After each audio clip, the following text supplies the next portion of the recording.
The Seven Wonders of Sassafras Springs by Betty G. Burney. Mrs. Pritchard's Story, Miss Zeldy's Message. I grew up over on Lead Ridge. My papa was the preacher there. You didn't know I was a preacher's daughter, did you? Papa was an educated man, been to seminary. He read books even though we didn't have 2 pennies to rub together, ministering to the poor miners. We thought we were as rich as kings, the way Mama sewed and cooked. Papa was handy too, carving up tops and other toys for us. Most years at Christmas, we were lucky enough to get an orange, a peppermint stick, and a new pair of socks or a handkerchief embroidered with Mama's fine stitching, more than most. Not like you young people today who get store-bought gifts. In spite of Mama's good care, I was a sickly child and always small for my age. One year, when I was about 6, I guess, a cough took hold of me and wouldn't let go. Mama tried everything. Red alder bark tea, hot water with onion juice. Once Mama even made Papa get me a little whiskey to drink in hot water. It would have been a scandal if his congregation found out, but they were desperate to cure me. How people get to liking the taste of spirits, I'll never know, and I certainly hope you resist that temptation.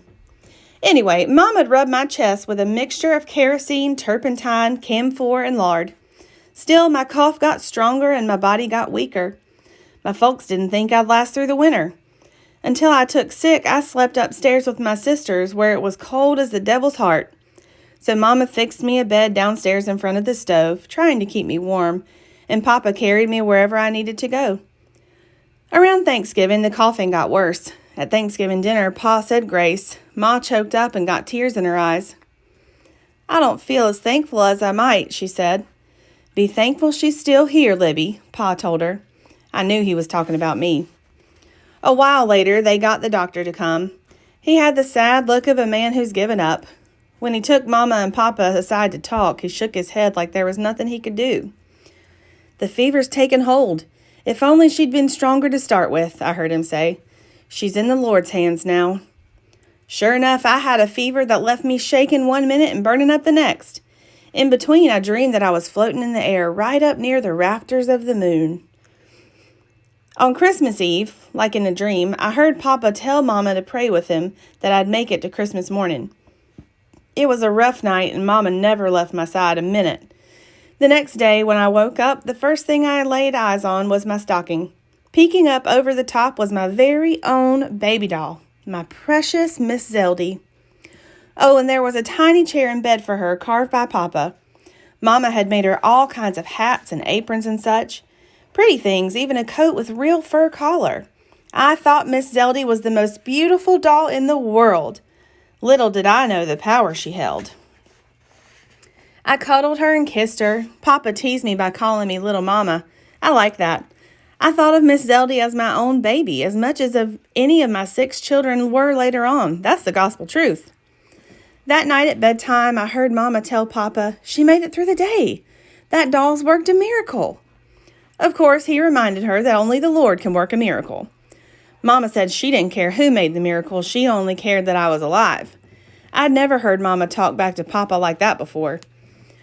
I rocked Miss Zeldy and tucked her in bed next to mine. I left a thimble full of water next to her tiny bed like Mama left a cup of water by my bed. And later, when my fever rose, I felt that floating feeling again. I reached over and held on to Miss Zeldy. No matter how much I loved my doll, I still kept getting weaker and weaker.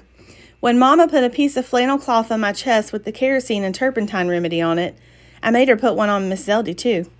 Every night I put out her thimble of water and kissed her goodnight. Sometime between Christmas and the New Year, the doctor came to call, and he still had that sad look.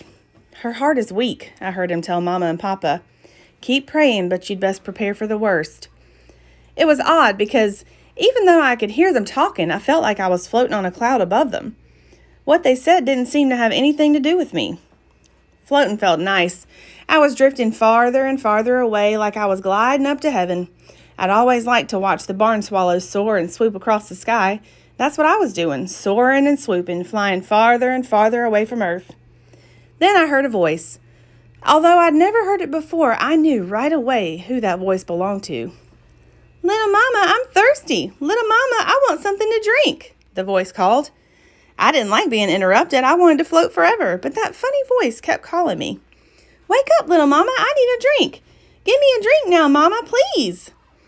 She was thirsty, you see, and I had to be a good mother like my own mama was.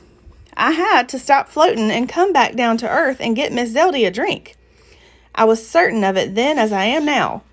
When I opened my eyes, her thimble of water had tipped over and was bone dry. I sat straight up in bed, like I'd never been sick, and from that minute on, I got better and better.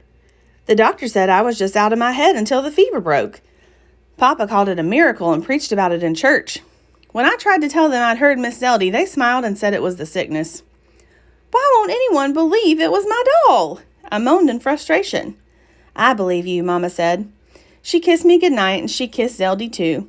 I've never forgotten that she believed that this humble doll came to life for a few sweet moments to save my life. Yes, young man, to this day I know I wouldn't have ever awakened in the glory of this world again if she hadn't called for that water. I wouldn't have married Hank Pritchard, raised 6 healthy children, and taught Bible stories to young folks like you. The doll's a wonder of the world. Maybe not of this world, but of the next one. You write that down, Eben McAllister. When I tell you this is a wonder, you'd better listen, because just as miracles were worked through with loaves and fishes, one was worked through this doll. If anybody says it's not true, you have them come talk to me. There was no arguing with Miss Pritchard when she took that tone. I picked up my tablet and began to write. Even though her story was peculiar, by jiggers, it amazed me, and it might even get me to Colorado. Even so, I knew that I couldn't ever sit in Sunday school again without seeing that shriveled up face and those hollow eyes. I decided not to think about it for a while. Instead, I flew back down the hill with Sal at my heels as if there was no such thing as gravity to hold me to the earth.